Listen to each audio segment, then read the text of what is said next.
नमस्कार मित्रों, स्वागत है आपका हमारे अमृत विचारधारा यूट्यूब चैनल में। मित्रों, बहुत समय पहले किसी राज्य में एक बहुत ही दयालु और परोपकारी राजा थे। उनके विवाह के कई वर्ष बीत जाने के बाद भी उनको संतान की प्राप्ति नहीं हुई। उन्होंने तमाम मंदिरों में जाकर माथा टेका, पूजा पाठ, हवन आदि करवाए और दान पुण्य किया, लेकिन फिर भी उन्हें संतान का सुख नसीब नहीं हुआ। धीरे धीरे जब राजा की उम्र ढलने लगी तो उन्हें चिंता सताने लगी। वे सोचने लगे कि मेरे बाद मेरे वंश का क्या होगा। मंत्री ने राजा को सलाह देते हुए कहा, राजन, आप दूसरी शादी क्यों नहीं कर लेते? हो सकता है कि आपको दूसरी रानी से पुत्र रत्न की प्राप्ति हो जाए। राजा अपनी पत्नी से बहुत प्रेम करते थे, इसलिए उन्होंने मंत्री की सलाह मानने से इनकार कर दिया।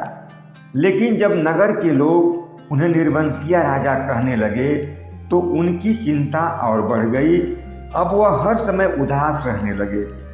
उनको उदास देखकर रानी भी हमेशा परेशान रहने लगी।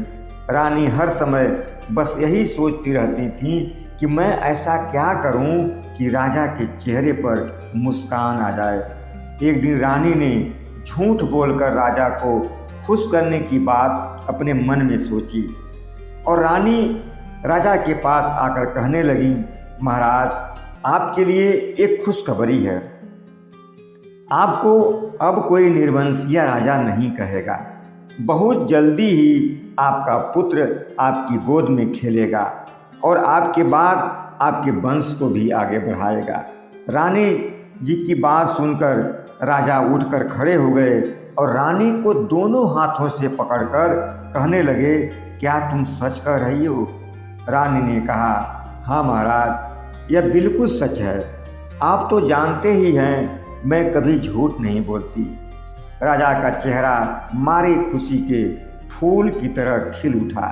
धीरे धीरे जब 9 महीने पूरे होने को हुए तो रानी की परेशानी बढ़ गई। रानी सोचने लगी कि मैंने राजा साहब को झूठ तो बोल दिया है, लेकिन जब महाराज को यह मालूम होगा कि मैंने झूठ बोला था, मेरे गर्भ में तो कोई बच्चा कभी था ही नहीं, तो राजा साहब का दिल टूट जाएगा। वो और भी ज़्यादा चिंता में डूब जाएंगे। उनका मेरे ऊपर से विश्वास भी हट जाएगा। यह सोचकर रानी ने अपनी सारी परेशानी अपने दासी को बताई। तो दासी ने कहा, रानी जी, आप बिल्कुल चिंता ना करें, मैं सब कुछ ठीक कर दूंगी। आप ईश्वर पर भरोसा रखिए, आगे जो कुछ भी होगा ठीक ही होगा। और फिर 9 महीने पूरे होने पर दासी ने आकर राजा को बताया कि महाराज, रानी जी को एक सुंदर पुत्र पैदा हुआ है। अब तो राजा की खुशी का कोई ठिकाना ही नहीं था। उन्होंने तुरंत अपने गले से मोतियों की माला निकालकर उस दासी को दिया और उस दासी से अपनी संतान को देखने की इच्छा जाहिर की। वह दासी कहने लगी, महाराज, गुस्ताखी माफ हो, लेकिन अभी आप अपने पुत्र को नहीं देख सकते, ऐसा पुरोहित जी ने कहा है। राजा फिर उस दासी से पूछने लगे कि आखिर कब तक मुझे अपने पुत्र को देखने के लिए पुरोहित जी ने मना किया है? दासी ने कहा, महाराज, पुरोहित जी ने आपको 16 साल तक अपने पुत्र को देखने के लिए मना किया है। 16 वर्ष के बाद ही आप अपने पुत्र को देख सकते हैं। अगर इसके पहले आपने अपने बच्चे को देखने की कोशिश की तो आपके पुत्र के साथ कोई अनहोनी होने की आशंका है। राजा साहब सोचने लगे कि इतने दिनों के बाद हमारे राजमहल में राजकुमार का जन्म हुआ है और उसको देखने के लिए मुझे 16 वर्ष का इंतजार करना पड़ेगा। लेकिन फिर राजा ने सोचा, चलो कम से कम निर्वंश होने का कलंक तो हमारे सर से हट गया। और रही बात राजकुमार को देखने की, तो जैसे इतने वर्षों तक संतान का सुख पाने के लिए इंतजार किया, 16 वर्ष और सही। यही सोचकर राजा ने अपने मन को मना लिया। धीरे धीरे समय गुजरता गया और जब 16 वर्ष बीत गए तो राजकुमार के लिए शादी के रिश्ते कई राजाओं के यहाँ से आने लगे। तो एक दिन राजा ने अपनी रानी को बुलाकर कहा कि हमारे पुत्र के साथ अपने राजकुमारी का विवाह का प्रस्ताव लेकर एक राजा हमारे राजमहल में आए हैं। आप हमारे राजकुमार को लाकर उन्हें दिखा दीजिए। और मेरी भी आंखें राजकुमार को देखने के लिए तरस रही हैं। मैं भी आज अपने पुत्र को देख लूँगा। रानी कहने लगी, महाराज, अगर कोई राजा अपनी पुत्री का विवाह हमारे राजकुमार से करना चाहता है तो उसे बिना राजकुमार के देखे ही विवाह तय करना होगा। विवाह के समय मंडप में ही उसको राजकुमार को दूल्हे के रूप में दिखाया जाएगा। यही हमारे पुरोहित जी का कहना है। और महाराज, आपके लिए भी पुरोहित जी ने कहा है कि आप भी अपने पुत्र को शादी के समय मंडप में ही अपने पुत्र वधू के साथ देखेंगे तो आपके लिए भी शुभ होगा और आपके राजकुमार के साथ भी कभी कोई अनहोनी नहीं होगी। रानी की शर्तों को सुनकर कई राजाओं ने बिना राजकुमार को देखे अपने पुत्री से विवाह करने के लिए मना कर दिया। लेकिन एक राजा ने बिना राजकुमार को देखे ही अपनी पुत्री की शादी तय कर दी। जब राजकुमार की शादी का दिन निश्चित हो गया तो रानी की चिंता और बढ़ गई। रानी सोचने लगी कि अभी तक तो झूठ बोलकर मैंने काम चला लिया, लेकिन शादी के दिन मैं किस राजकुमार को डोली में बिठाकर शादी करने के लिए भेजूंगी। धीरे धीरे जब शादी के लिए निश्चित किया गया दिन भी आ गया तो राजा साहब सज धज करके अपनी बारात लेकर चलने के लिए तैयार हो गए। उधर रानी ने दासी से कह करके एक पुतला बनवाया और उसे सजा करके डोली में रखवा दिया और डोली के चारों तरफ पर्दे से ढकवा दिया। और फिर राजा के पास आकर रानी कहने लगी, महाराज, इस डोली का पर्दा विवाह के मंडप में ही खोलिएगा। इसके बाद राजा साहब डोली और बारात को लेकर अपने महल से निकल पड़े और उधर रानी महल से थोड़ी दूर एक मंदिर में जाकर ईश्वर से प्रार्थना करते हुए कहने लगी, हे ईश्वर, मैंने सुना है कि आप सबकी बिगड़ी बनाते हैं, आज मेरी भी बिगड़ी बना दीजिए। मुझे नहीं पता कि जब बारात कन्या पक्ष के दरवाजे पर पहुंचेगी और जब महाराज डोली का पर्दा हटाएंगे तो उनके दिल पर क्या बीतेगी और वहाँ के लोग क्या सोचेंगे, क्योंकि डोली में तो लोगों को एक पुतला ही देखने को मिलेगा। लेकिन प्रभु, मुझे विश्वास है कि आप कोई न कोई चमत्कार करके मेरी लाज जरूर बचा लेंगे। मित्रों, कहते हैं कि सच्चे हृदय से किसी चीज़ के लिए ईश्वर से प्रार्थना की जाए तो वह प्रार्थना ईश्वर जरूर सुनता है।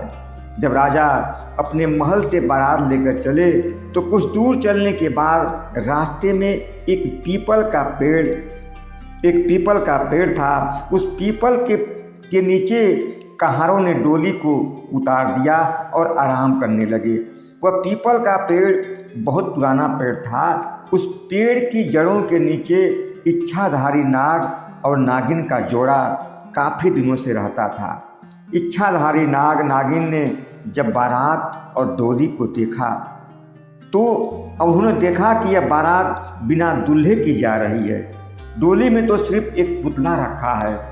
तो दोनों सोचने लगे कि यह बारात जिसके भी दरवाजे पर जाएगी उसकी बहुत बदनामी होगी। लोग लड़की और लड़का दोनों पक्षों पर हंसेंगे। यही सोचकर इच्छाधारी नाग अपनी पत्नी नागिन से कहने लगा कि प्रिय, अगर तुम कहो तो मैं राजकुमार बनकर इस डोली में बैठ जाता हूँ और शादी हो जाने पर दूसरे दिन जब बारात इसी रास्ते से वापस आएगी तो मैं फिर डोली से यहीं उतर जाऊँगा। इस तरह दोनों पक्षों की लाज बच जाएगी। फिर नागिन की आज्ञा पाकर वह इच्छाधारी नाग एक राजकुमार का भेष बना करके उस डोली के अंदर बैठ जाता है। जब डोली और बारात कन्या पक्ष के दरवाजे पर पहुंची और डोली का पर्दा हटाएगा तो डोली में से एक सुंदर राजकुमार बाहर निकला। तो वहाँ मौजूद सभी लोग राजकुमार को देखकर मंत्रमुग्ध हो गए। राजा साहब ने भी जब पहली बार अपने पुत्र को देखा तो उनका दिल बाग बाग हो गया। इसके बाद पूरे रीति रिवाज के साथ राजकुमार और राजकुमारी की शादी हुई। दूसरे दिन जब बारात की विदाई होने लगी तो दूल्हा और दुल्हन दोनों को अलग अलग डोली में बिठाया गया और बारात वापस आते समय रास्ते में एक बार फिर कहारों ने डोली को उसी पीपल के पेड़ के नीचे उतारा और आराम करने लगे।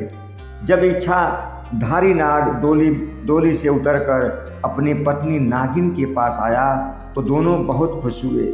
लेकिन फिर इच्छाधारी नाग नागिन से कहने लगा, प्रिय, मैंने राजकुमार का भेष बदलकर शादी तो करा दी और राजा साहब की इज्जत भी बच गई, लेकिन जब राजा साहब अपने महल पहुंचकर डोली में राजकुमार की जगह एक पुतला देखेंगे तो उनका हाल क्या होगा। और दुल्हन बनी राजकुमारी तो अपने पति को न पाकर जीते जी मर जाएगी। इसलिए अगर तुम आज्ञा दो तो मैं राजकुमार के भेष में राजा के महल में जाकर उनके पुत्र के रूप में उनकी बहू के साथ बस कुछ दिन रहूँगा। जब सब कुछ ठीक हो जाएगा तो फिर मैं तुम्हारे पास वापस चला आऊँगा। अपने पति की बात सुनकर वह इच्छाधारी नागिन कहने लगी कि तुम बात तो ठीक कर रहे हो, लेकिन यदि राजकुमारी के प्रेम में पड़कर तुम मुझे भूल गए तो फिर मेरा क्या होगा, मैं किसके सहारे जिंदा रहूंगी। इच्छाधारी नागिन की बात सुनकर वह नाग फिर कहने लगा, प्रिय, हम इतने वर्षों से एक दूसरे के संग रहते हैं, एक दूसरे से प्रेम करते हैं, क्या मैं तुम्हारे अलावा किसी और से प्रेम कर सकता हूँ? और ऐसा सोचकर तुम हमारे प्यार का अपमान कर रही हो। फिर नागिन ने डरते हुए अपने नागपति को राजकुमारी के साथ जाने के लिए आज्ञा दे दी और वह इच्छाधारी नाग एक बार फिर राजकुमार का भेष बनाकर डोली में बैठकर राजा के महल में आ गया। इधर जब से राजा साहब बारात लेकर अपने पुत्र की शादी करने के लिए गए थे तभी से रानी ने एक मंदिर में बैठकर ईश्वर से प्रार्थना किए जा रही थी। जब दासी ने मंदिर में आकर उनको बताया कि महल में एक सुंदर राजकुमार अपनी दुल्हन के साथ आया है तो उनकी खुशी का ठिकाना न रहा। वो दौड़ते हुए अपने महल के भीतर गईं और जब उन्होंने अपने सामने एक सुंदर राजकुमार और राजकुमारी को दुल्हा दुल्हन के रूप में देखा तो वह मन ही मन सोचने लगी कि ईश्वर ने हमारी फरियाद सुन ली है।